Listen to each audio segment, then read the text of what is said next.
Hello बच्चों, welcome to smart education. और हम जो सीरीज लेके चल रहे हैं बच्चों अभी standard 12 chemistry gold board exam 2026 और 27, जिसमें चैप्टर लेके चल रहे हैं चैप्टर 6 एल्केन एंड हेलोअरिन। अभी तक आपने आगे के 5 से 6 वीडियो में बना चुका हूँ, नहीं देखे तो एक बार देख लो, समझ लो कि सर हेलोअल्केन और हेलोअरिन में क्या पढ़ा रहे, कहाँ तक पहुंचे हैं। और आज मैं आपके लिए लेके आया बच्चों example 6.3, identify all the possible monochloro structure. Pen paper लेके बैठ जाओ, एक बार लिख लो, एक बार जैसे देख लो। हमारा एक ही गोल है, एक ही पर्पस है, वीडियो देखते देखते आपका एग्जाम्पल हो या थियरी हो, लर्न हो ही जाएंगी, ये मेरी गारंटी है। बस एक ही कंडीशन है बच्चों, 100% फोकस के साथ ही आपको यहाँ पे देखना है। तो सबसे पहले एग्जाम्पल 6.3 क्या लिखा हुआ देख लेते हैं। Identify all the possible monochloro structure. आपको क्या करना है बेटा, identify all the possible monochloro structure. वैसे तो आप जानते ही हो बेटा, आइडेंटिफाई ऑल द पॉसिबल, कितने पॉसिबल। मोनो, मोनो यानी कितना बेटा, सिंगल बोलते हैं, और क्लोरो यानी कितना, एक, यानी कि मोनोक्लोरो, एक chlorine. Monochloro structure isomers, isomer expected to be a form on free radical monochlorination of CH3 twice CH CH2 CH3। आपको क्या करना है बेटा, इसका फ्री रेडिकल मोनोक्लोरिनेशन करवाना है। क्या करवाना है, फ्री रेडिकल मोनोक्लोरिनेशन। यानी मैं समझाता हूं बेटा आपको, CH3 ट्वाइस है तो मैं इसको लिखता हूं, इस तरीके से लिखूंगा। देखो देखो लिखने का तरीका देखो, CH3 ट्वाइस, तो यहाँ पे CH3 किससे जुड़ा हुआ है, ये CH। यहाँ पे कितने इस कार्बन के साथ CH3 जुड़े हुए हैं, CH3। अब आगे यहाँ पे CH के साथ क्या बेटा, कुछ नहीं है तो क्या, हम बॉन्ड ड्रॉ कर देंगे। क्या करेंगे बेटा, बॉन्ड ड्रॉ करेंगे, CH2, और इसके बाद यहाँ पे CH3, क्या हुआ, CH3। अब क्या बोलना है हमें, जो हमें ये मॉलिक्यूल दिया हुआ है इसका फ्री रेडिकल मोनोक्लोरिनेशन, यानी इसका आपको फ्री रेडिकल मोनोक्लोरिनेशन बेटा, कौन सा, मोनोक्लोरिनेशन। मोनोक्लोरिनेशन यानी कि बेटा यहां पे जितने भी हाइड्रोजन, एक दो, कितने टाइप के हाइड्रोजन दिख रहे हैं आपको, मुझे 4 टाइप के हाइड्रोजन। कितने टाइप के बेटा, 4 टाइप के। सबसे पहले ये वाला A CH2, B यहाँ पे CH3 CH3 तीनों सेम है, C ले लूंगा, इसको भी मैं C ले लूंगा, और ये चौथा वाला हाइड्रोजन D। यानी कि आपको इस मॉलिक्यूल का क्या करवाना है बेटा, फ्री रेडिकल मोनोक्लोरिनेशन। यानी कि क्या, तो एक हाइड्रोजन को आपको रिप्लेस करना है और उसकी जगह पे आपको लेके आने हैं क्लोरीन। तो मैं क्या करूंगा, चारों अलग अलग जगह से क्या करूंगा, एक हाइड्रोजन निकालूंगा और उसके बाद क्या करूंगा, एक क्लोरीन अटैच कर दूंगा। तो मुझे यहाँ पे A B C D 4 possible monochloro structure मिल जाएंगे। एक बार शांति से देख लो, समझ लो, आपका काम हो जाएगा। फिर से एक बार समझा देता हूं मैं आपको, ये जो हमें मॉलिक्यूल दिया हुआ है CH3 CH CH2 CH3, ऐसे लिख देना है, CH इसके CH3 CH3 CH2 और CH3 मैंने लिख दिया। इसका करवाना है फ्री रेडिकल मोनोक्लोरिनेशन, सिंपल सा मोनोक्लोरिनेशन, यानी कि बच्चों हाइड्रोजन को निकालना है। मोनोक्लोरिनेशन यानी कि आपको याद रखना है, हाइड्रोजन को निकालना है और क्लोरीन को क्या करना है बच्चों, ऐड करना है। क्या करना है, ऐड करना है। बड़ा ही सिंपल है। अब देख लेते हैं एक सिंपल तरीके से। मैं क्या करूंगा, A B और ये C और D, बारी बारी से सब में से एक एक हाइड्रोजन निकालूंगा और क्लोरीन को करूंगा मैं अटैच। कैसे, देख लो। सबसे मैं A से शुरुआत करता हूं सबसे पहले। तो देखो, अगर मैं A से शुरुआत कर रहा हूं तो मैं इसको बिल्कुल भी डिस्टर्ब नहीं करूंगा बच्चों। इतना वाला ड्राइंग जो है हमारा स्ट्रक्चर है ना, एज इट इज, बिल्कुल सिंपल रखना है हमें। CH3 bond CH bond CH3 bond CH2, और यहां पे जो CH3 था ना, तो यहां पे कितना आएगा, CH2, और एक H को निकालूंगा और आएगा यहां पे क्लोरीन। क्या आएगा बेटा, यहां पे क्लोरीन। बस इतना सा ही चेंज करना है। अब देखो यहां पे दूसरा स्ट्रक्चर ड्रॉ करता हूं, ए वाला हो गया तो क्लिक। अब बी वाला करते हैं हम, सब कुछ वैसे का वैसा, CH3 bond CH CH3 bond, यहाँ पे B वाला ड्रॉ करना है बेटा, तो यहाँ पे आएगा CH और एक H की जगह पे मैं क्या ले लूंगा बेटा, यहाँ पे क्लोरीन ड्रॉ कर दूंगा, क्लोरीन। बाकी बेटा कुछ नहीं, ये वाला पोर्शन वैसे का वैसा CH। देखा बेटा, मोनोक्लोरिनेशन, जो 4 टाइप के अलग अलग हाइड्रोजन है उन सभी को एक एक हाइड्रोजन को निकालना है और एक एक क्लोरीन को ऐड करना है। चलो उसके बाद चौथा, अब C, देखो ये CH3 और ये CH दोनों को मैं क्यों सेम लिया बेटा, क्योंकि ये भी CH3 है ये भी CH, दोनों सेम टू सेम। इस कार्बन के साथ जो मिथाइल ग्रुप जुड़े हुए हैं दोनों सेम टाइप के हैं, ये इस कार्बन के साथ जुड़े, जबकि ये है बिल्कुल लास्ट में है, तो ये अलग है ये अलग है ये अलग है और ये भी क्या है बेटा, अलग है, बिल्कुल ऐसे। फिर से एक बार, अब मैं ये वाला चेंज करने वाला हूं, ये भी कर सकता हूं ये भी कर सकता हूं, आपकी मर्जी, आपको जो करना है वो आप कर सकते हो। ओके, तो मैं क्या करूंगा, पहले वाला यहाँ पे CH3 उसको वैसे का वैसा रहने देता हूं, CH3 बॉन्ड CH, अब यहाँ पे CH3 है तो लिखूंगा CH2 और एक H को निकालूंगा और यहाँ पे आ जाएगा क्लोरीन, बाकी का एज इट इज बच्चों CH2 CH3। चलो हो गया बेटा, 1 2 3 और एक स्ट्रक्चर आएगा बेटा, और एक स्ट्रक्चर आएगा, कौन सा, चौथा A B, ये दोनों का C और ये हमारा हाइड्रोजन।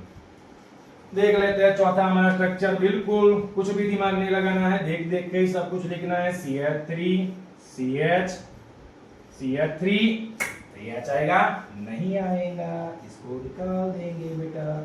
अब यहाँ पे आ जाएगा आपका H की जगह पे Cl, H की जगह पे Cl, बाकी का CH2 और CH3 होगा ना, इजी, बिल्कुल। एक मिनट में कैसे करते हैं देख लेते हैं एक बार, एक ही पर्पस एक ही मोटो है अपना, अब भी क्या अभी लर्न हो जाना चाहिए, अब भी क्या अभी बात की बात ही नहीं करनी है। सिंपल मॉलिक्यूल में दिया हुआ है, इसका करवाना है फ्री रेडिकल मोनोक्लोरिनेशन।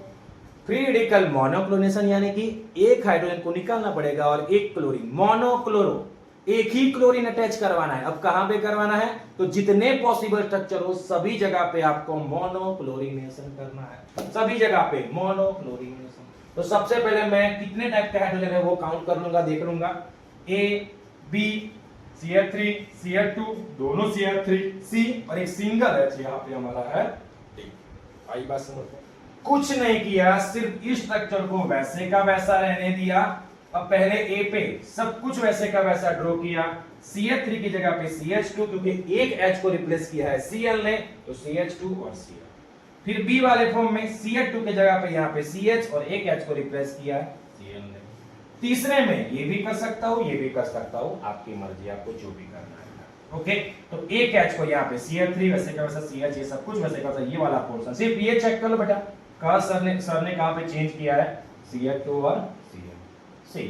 और चौथा हमारा D यानी कि ये वाला CH3 C CH, सब कुछ वैसे का वैसा, सिर्फ एक H को निकाला और यहाँ पे हमने अटैच कर दिया Cl। इसको बोलते हैं मोनोक्लोरिनेशन, एक क्लोरीन का जुड़ना, एक क्लोरीन का। बोलो बच्चों बात समझ में आई कि नहीं, कितना सिंपल था, कितना इजी। और मोनोक्लोरिनेशन यानी कि यहाँ पे आपको हाइड्रोजन को निकालना होगा, क्लोरीन को अटैच करना होगा। अब हम आगे देखते हैं बच्चों हैलोजन एक्सचेंज। ओके बच्चों,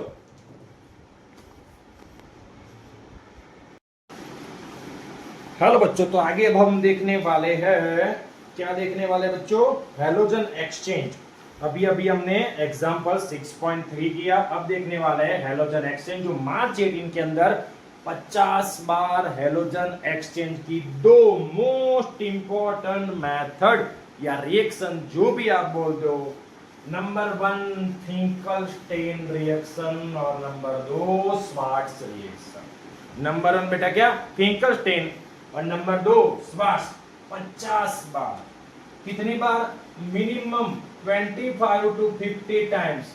बोर्ड यूटी SA1 SA2 आता ही रहता है ये क्वेश्चन, कुछ है नहीं, 2 नंबर में आएगा। और MCQ बहुत सारे बनते रहते हैं, एक बार समझ लो ये कैसे रिएक्शन हुई है, फटाफट आपका काम हो जाएगा बेटा। फिंकलस्टेन रिएक्शन जो यहाँ पे लिखा हुआ है उसी को बिल्कुल इजी फॉर्म में मैं आपको लिखता हूँ, और ये मैं गारंटी देता हूँ अगर आपने मुझे अच्छे से देख लिया तो अभी के अभी वीडियो देखते देखते ही आपको ये दोनों रिएक्शन अच्छे से याद हो जाएंगे। तो शुरू करते हैं। फिंकलस्टीन रिएक्शन, सबसे पहले अल्काइल क्लोराइड या ब्रोमाइड, जिसको हम X से रिप्रेजेंट करते हैं हेलोजन से, हेलोजन का एक्सचेंज होगा। किसका होगा बेटा? Halogen exchange. क्या है? Halogen exchange. तो कौन सी मेथड है? दो ही मेथड है हेलोजन एक्सचेंज के लिए, फिंकलस्टीन रिएक्शन और यहाँ पे स्वार्ट्ज, मोस्ट इंपोर्टेंट दो मेथड है। तो अल्काइल क्लोराइड या ब्रोमाइड की रिएक्शन हम किसके साथ करने वाले हैं? NaI के साथ। NaI सोडियम आयोडाइड, किसकी प्रेजेंस में? ड्राई एसीटोन की प्रेजेंस में। तो क्या होता है देखो, बिल्कुल इजी और बिल्कुल सिंपल। तो यहाँ पे R बॉन्ड H, यहाँ पे R की जगह पे यहाँ पे ये बॉन्ड ब्रेक होगा यहाँ पे इस तरीके से, ये Na प्लस और I माइनस, तो सीधा ये I बच्चों अटैक करेगा R के साथ। तो R बॉन्ड I यहाँ पे आ गया, और Na और X आपका मिल गया NaH। और यहाँ पे जो NaX सोडियम ब्रोमाइड या सोडियम क्लोराइड जो फॉर्म होता है प्रेसिपिटेट, इसके कारण ड्राई एसीटोन के साथ रिएक्शन करते हैं, तो यहाँ पे मिलते हैं हमें NaX, NaCl और NaBr के रेसिपी। और फॉरवर्ड रिएक्शन ये जो इस तरीके से, फॉरवर्ड यानी कि लेफ्ट टू राइट, बैकवर्ड यानी कि right to left, forward reaction जो आपकी होती है वो अकॉर्डिंग टू लव-सेटेरियल प्रिंसिपल जो 11th के जन पढ़ते हैं। और इस टाइप की रिएक्शन हो उसको क्या बोलते हैं? Reaction known as a Finkelstein reaction. बच्चों क्या बोलते हैं? फिंकलस्टीन। फिर से एक बार बिना देखे, अल्काइल क्लोराइड या ब्रोमाइड किसके साथ रिएक्शन करने वाले हैं उसकी हम यहाँ पे NaI के साथ, अल्काइल क्लोराइड या ब्रोमाइड उसकी रिएक्शन करेंगे NaI के साथ। तो अब क्या बनेगा किसके प्रेजेंस में? ड्राई एसीटोन के प्रेजेंस में। तो यहाँ पे R के साथ क्या जुड़ने वाला है? अल्काइल आयोडाइड, और यहाँ पे ये Na और यहाँ पे ये Br यानी कि X क्लोरीन या ब्रोमीन की यहाँ पे हो जाएंगे, मतलब सिंपल अल्काइल क्लोराइड या bromide react with the sodium iodide with the presence of dry acetone give rise alkyl iodide and sodium chloride या ब्रोमाइड, इसको हेलोजन भी बोल सकते हो, NaX। कितना सिंपल था बेटा, बिल्कुल। तो बार शांति से देखो, बिल्कुल क्लियर हो गया। ये रिएक्शन जो होती है फॉरवर्ड रिएक्शन में होती है, इस तरीके से फॉरवर्ड रिएक्शन में होती है अकॉर्डिंग टू लव-सेटेरियल प्रिंसिपल, और इस रिएक्शन को बोलते हैं, क्या बोलते हैं? फिंकलस्टीन। 50 बार एग्जाम में अंदर आ चुके हैं, 2 नंबर में आएगी। स्वार्ट्ज रिएक्शन, इसी का बाय समझ लो, अल्काइल क्लोराइड या ब्रोमाइड सेम टू सेम, यहाँ पे NaI के साथ था, यहाँ पे मेटालिक क्लोराइड। अब कौन से मेटालिक क्लोराइड, एग्जाम के अंदर ये MCQ 50 बार बन चुका है बच्चों कि स्वार्ट्ज रिएक्शन के अंदर जो मेटालिक क्लोराइड यूज होते हैं वो कौन से होते हैं? ऐसा पूछते हैं कौन से मेटल क्लोराइड यूज नहीं होते, तो कौन से यूज होते हैं आपको याद रखना पड़ेगा।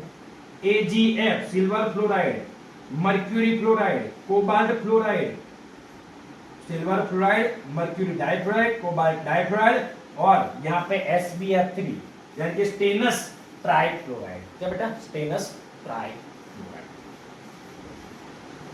Stannous trifluoride. बात समझ में आई बेटा? इसकी रिएक्शन, इसको यहाँ पे हम हीट करेंगे, तो हीट करने के बाद हमें क्या मिल रहा है बेटा? तो हमें यहाँ पे इस तरीके से हीट करने के बाद R के साथ जुड़ेगा M, और यहाँ पे ये बॉन्ड होगा ब्रेक, और M के साथ जुड़ेगा क्लोरीन या ब्रोमीन, तो यहाँ पे M के साथ जुड़ेगा आपका X। क्या जुड़ेगा बेटा? X। ये मैंने नॉर्मल तरीके से लिखा हुआ है, इसी को आपकी टेक्स्ट बुक के अंदर जो रिएक्शन लिखी हुई देख लो कि मिथाइल ब्रोमाइड की यानी कि अल्काइल ब्रोमाइड, उसको रिएक्ट करवा रहे हैं हम सिल्वर फ्लोराइड के साथ, AgF के साथ। तो यहाँ पे AgF के साथ करवाते हैं तो ये बॉन्ड होगा यहाँ पे ब्रेक, यहाँ पे होगा ये ब्रेक, तो CH3 और F जुड़ेगा इसके साथ, ये इसके साथ जुड़ेगा, और Ag और Br मिलकर बनाएंगे Ag। और इस reaction is the term as यानी कि इस रिएक्शन जो known as a term as जो भी आप बोलो बच्चों, इसको हम क्या बोलेंगे? स्वार्ट्ज रिएक्शन बोलेंगे। क्या बोलेंगे बच्चों? Swarts reaction. बड़ा ही सिंपल, क्या याद रखना है? अल्काइल क्लोराइड या ब्रोमाइड, यहाँ पे NaI है, यहाँ पे क्या है बेटा? Metallic chloride. कौन से metallic chloride? AgF, Hg2, F2CO, F2Sb, F3, ये चारों आपको याद रखने पड़ेंगे। इसके बाद तो यही वाला है, यहाँ पे I था तो यहाँ पे R के साथ I आया, यहाँ पे हमने मेटालिक क्लोराइड में F लिया तो यहाँ पे अल्काइल फ्लोराइड बनाने के लिए, ये अल्काइल आयोडाइड बनाने के लिए यहाँ पे NaX रिमूव हुआ था, यहाँ पे होगा मेटालिक क्लोराइड। कौन सा मटेरियल क्लोराइड, तो जो आप लोगे वो, और ये आपको याद करने ही पड़ेंगे, बोर्ड के एग्जाम में 50 बार आ चुका है, most important for board exam, गुस्सेट हो या बोर्ड दोनों के लिए most most most most most important. एक बार इसे देख लो, समझ लो, एक बार लिख लो, और जितने भी जो बच्चे हैं बेटा अभी जो एग्जाम देने वाले हैं बोर्ड एग्जाम 2026 और 27, सबके साथ ये जो हमें सीरीज लेके चल रहे हैं गोल्ड बोर्ड एग्जाम की सीरीज, सबके साथ ये वाला वीडियो शेयर करो, और मैं गारंटी देता हूं बेटा बोर्ड और गुस्सेट के अंदर इनमें से क्वेश्चन एमसीक्यू भी आएंगे, बड़ी थियरी भी आएगी। और अगर आपको ये वीडियो देखने के बाद कुछ भी लगा हो, कुछ सीखने लायक, आपके लाइफ में कुछ भी वैल्यू ऐड हुई है, कुछ भी अगर आपका नॉलेज इंक्रीज हुआ हो, तो आपको सबके साथ जो भी अभी एग्जाम देने वाला है सबके साथ ये वाला वीडियो बच्चों शेयर करो। Thank you.